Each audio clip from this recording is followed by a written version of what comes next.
कि हरूफ अकेडमी रावलपिंडी के ज़ेर एहतमाम मुनक्किद किया गया है और याद रफ़्का में शायर पाकिस्तान सैबा अख्तर की याद में ये मुनक्किद किया गया आलमी मुशायरा।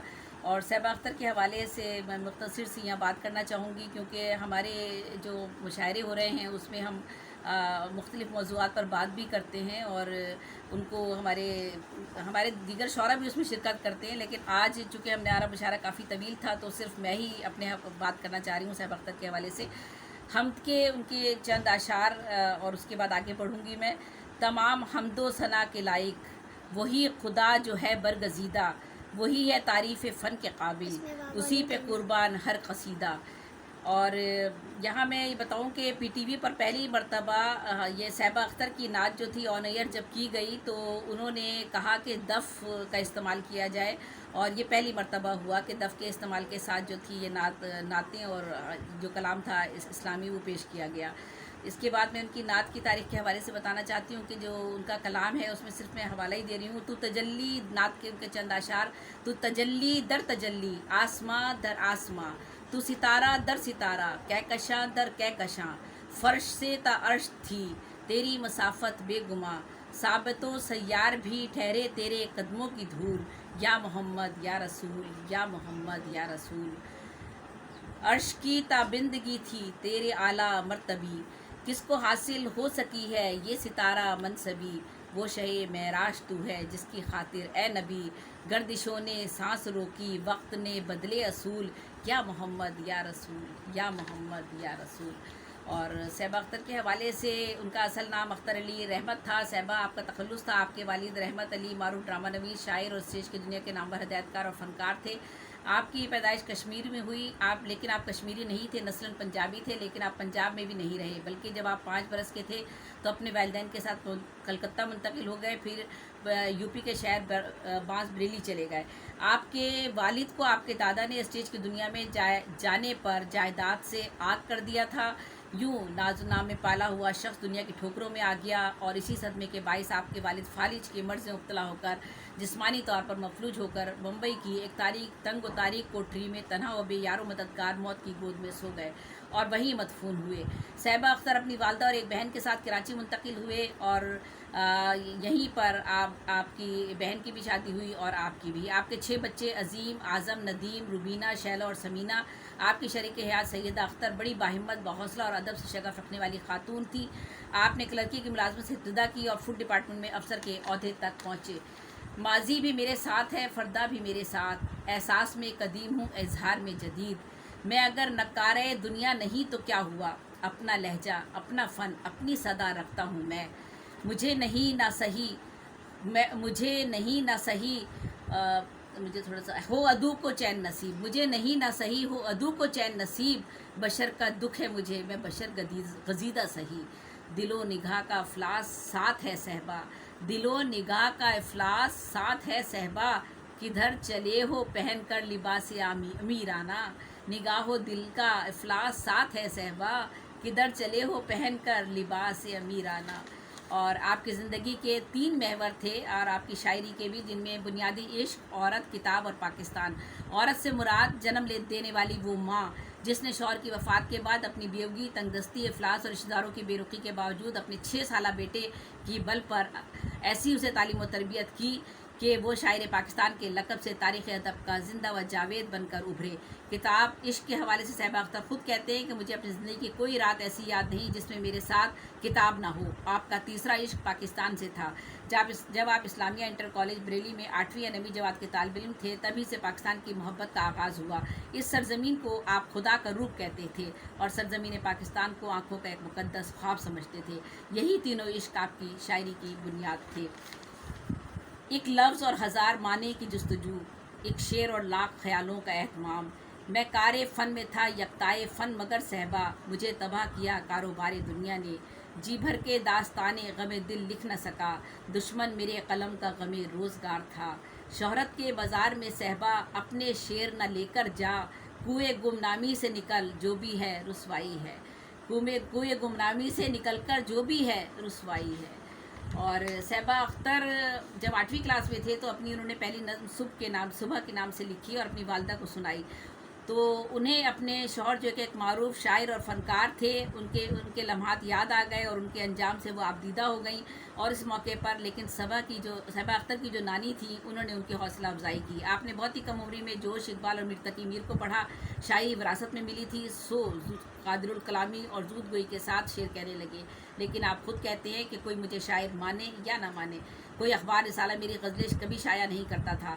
ریڈیو، کوئی مجھے شاعر ماننے کو تیار نہ تھا، کوئی میری غزلیں نہیں شائع کرتا تھا. ریڈیو کے در مجھ پہ بند تھے، نہ کسی مشاعرے میں بلایا جاتا تھا. اگر خود چلا جاتا تو نہ کوئی اسٹیج پہ بلاتا، نہ ہی کلام پڑھواتا تھا.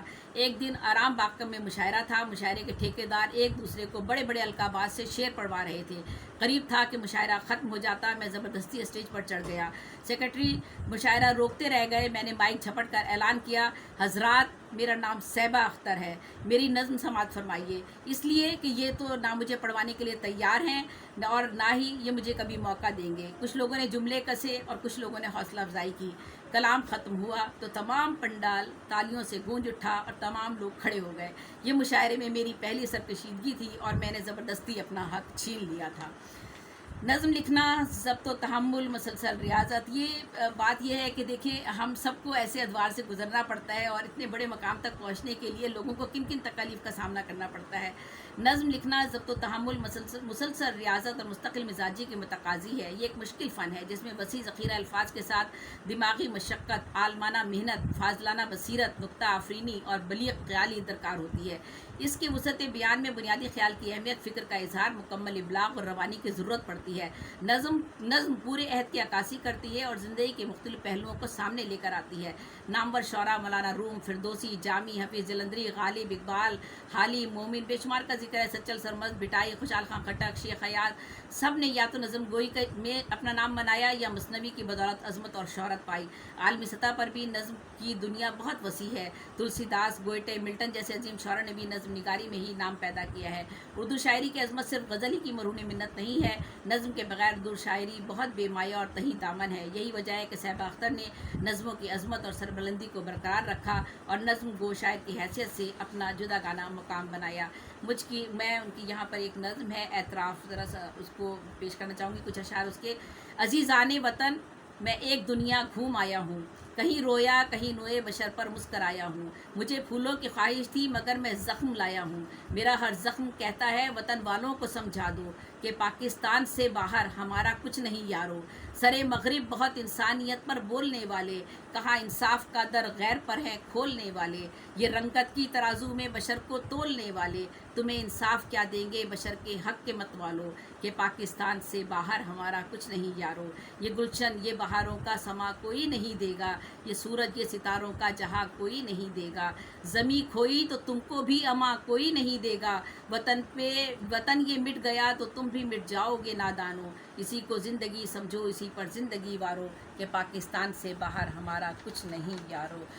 صیبہ اختر نے رباعیات بھی کہیں، اور رباعیات ہم سب جانتے ہیں، ہمارے سینئر شعراء سارے جانتے ہیں کہ رباعیات کہنا کوئی آسان کام نہیں ہے. بحر حجج اور مسمن میں لکھی جاتی ہے. 24 اوزان اس کے ہوتے ہیں بحر حجج کے، شجرہ اخرم اور شجرہ اخرم ان کے میں.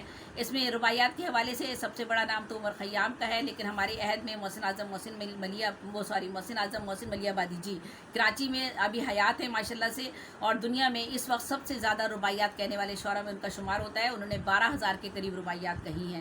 ان سے قبل راغب مراد آبادی کا رباعیات میں ایک بڑا حوالہ ہے. صیبہ اختر کی صرف ایک رباعی یہاں پر پیش کرتی ہوں. وہ لعنت و افتاد ابھی باقی ہے، سرمایے کی بیداد ابھی باقی ہے. فرعون کو غرقاب سمجھنے والوں، فرعون کی اولاد ابھی باقی ہے.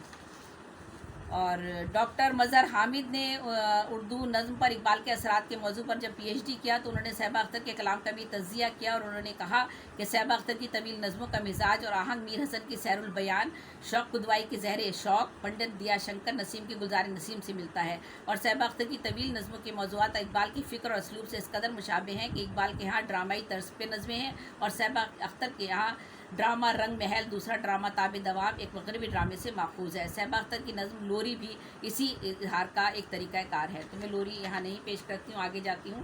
صیبہ اختر کی ایک اور انہوں نے لوری کی بات میں ختم کر دیتی ہوں، آگے چلتی ہوں. تو حضرت شاہد احمد، یہ بھی میں मुख्तसर कर देती हूँ। मैं आज आप अच्छा ये मैं ज़रूर बताती हूँ। अख्तर अंसारी अकबर आबादी की मार्फत शाहिद अहमद देलवी के इस रिसाले तक सहबा अख्तर को रसाई हासिल हुई। फिर हफीज़ होशियारपुरी से तारुफ हासिल हुआ और वो सहबा अख्तर को एक बड़े होटल में ले गए जहाँ बड़े बड़े शौरा और अफसरान और ताजिर भी मौजूद थे। डिनर से कब्ल मुशायरा था। मुशायरे में हफीज़ साहब ने तारुफ कराते हुए कहा, दोस्तों आज मैं आपके लिए एक तोहफ़ा लेकर आया हूँ। ये नौजवान सहबा अख्तर है। मैंने आज तक इस उम्र का इससे बेहतर शायर नहीं देखा, बल्कि बड़े शायरों में भी ऐसा शायर नहीं देखा। फिर हफीज़ साहब की बदौलत ही सहबा अख्तर की रेडियो तक रसाई हासिल हुई। फिर एक वक्त आया कि जो उनके बदतरीन मुखालफीन, हरीफ और दुश्मन थे, वो रेडियो पर सहबा के लिखे हुए गनाइये और तहरीरें पढ़ने पर मजबूर हो गए। माह नौ का रिसाला, जो हमेशा उनका कलाम बगैर छापे शुक्रिया के साथ वापस कर दिया करता था, अब न सिर्फ माह नौ में बल्कि पाकिस्तान के हर रिसाले में आपका कलाम व निगारिशात बाकायदगी से शाया होने लगी। दोहे के मायने हैं दो मिसरों का शेर। तो एक ये मुख्तसर सी नज़्म होती है और एक जो सदियों से इसकी एक बहर है वो दोहा छंद है। और दोहा छंद में 48 मात्रे होते हैं। तो इसमें दोहे जो उन्होंने कहे हैं, मैं 2-3 दोहे आपको सुनाती हूँ। तेरे मन की सच्चाई के कौन लगाए दाम, लंका में सब 52 गज के रावण सबका नाम। तेरे मन की सच्चाई के कौन लगाए दाम, लंका में सब 52 गज के रावण सबका नाम। और अंतर्यामी के दर्शन को अंतर्ज्ञानी जाए, सहबा जी बिन बात से कोई राम नहीं बन पाए। बगला भगत बनकर मिलते हैं काजल के व्यापारी, साथ सुहागने घर में रखे बाहर ब्रह्मचारी। और बाहर ब्रह्मचारी सहबा अख्तर ने अपनी नज़मों के यहाँ जो उनके यहाँ मजबूत गिरफ्त है और जो अंदाज़ मौसर है, मफहूम वाज़ेह है, और लफ्ज़ों का चुनाव एहतियात के साथ करना और मौका महल का ख्याल रखना, अशार में नकमगी को रखना और शेरियत का हुस्न और मुशाहिदे की वसअत और रवानी बेअंदाज़ा है। और एक उनका गरानी नामा है जो आज के अहद की भी अक्कासी करता है, लेकिन मैं अब यहाँ नहीं पढ़ती हूँ। फिर इंशाअल्लाह ज़िंदगी में कभी मौका मिला तो ज़रूर पेश करूँगी। बेहतरीन नज़्म है और इस अहद की मुकम्मल अक्कासी करती है। मैं आगे चलती हूँ और यहाँ से भी मुख्तसर करती हूँ क्योंकि काफ़ी देर हो रही है। और फिर कौमी और मिली शायरी के हवाले से आपका जो है, हम सब जानते हैं कि तू तो मेरी आन है, तू तो मेरी जान है, तू मेरा ईमान है, मैं भी पाकिस्तान हूँ, तू भी पाकिस्तान है। ये सहबा अख्तर हैं हमारे। और इसी तरह उनकी और बेशुमार मिली नगमे हैं जो सहबा अख्तर ने कहे हैं, मैं यहाँ उसका जिक्र नहीं करती और आगे बढ़ती हूँ। और जब भी कोई शख्स बड़ा और अहम और मुनफरिद काम करता है तो लोगों की तवज्जो अपनी जानिब उसकी जानिब मबज़ूल हो जाती है। और जो लोग खुद ऐसा काम नहीं कर पाते, लामहला अपने अंदर की कमी और फासवाना सोच के पेश नज़र रकीबाना अंदाज़ अपनाते हैं, फिर ख़ुद को बड़ा नक्कास साबित करने के शौक़ में अदब में बेअदबी के रुझान को फ़रोग़ देते हैं। और फिर इसी तरह से सहबा अख्तर के साथ भी हुआ। उनके मुखालफिन ने, तंग नज़र और महदूद फ़िक्र के हामिल ने उनकी शायरी को हदफ़ तनकीद का निशाना बनाया। किसी ने कहा कि उनकी शायरी सहाफ़ती शायरी है, किसी ने कहा कैलेंडर पोएट है, किसी ने कहा कमर्शियल पोएट है, किसी ने जूद गो, किसी ने बस बिस्यार नवीस के ताने दिए, किसी ने इकबाल और जोश का चरबा साज कहा, किसी ने उनकी नज़मों को अखबार का मंजूम अदारिया कहा, कभी उन्हें वाक़यात, हादसात और लम्हों का शायर कहा गया, किसी ने इस्लाम पसंदी के इल्ज़ाम धरे, किसी ने प्रोज पोइट्री कहने वाला शायर गर्दाना, बाज़ हासिदीन ने इब्नुल वक्त कहा, बाज़ ने ड्रामे और दिखावे की शायरी करने वाला कहा, किसी ने कहा पाकिस्तान में जो कुछ भी होगा सहबा की उस पर तो नज़म ज़रूर होगी।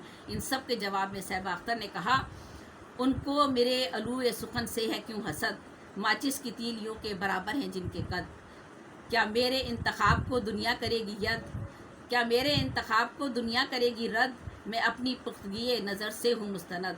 हमको फ़कत रियाज़त शेरी से काम है, हमको फ़कत रियाज़त शेरी से काम है, सादाते फ़न पे दाद का सदका हराम है।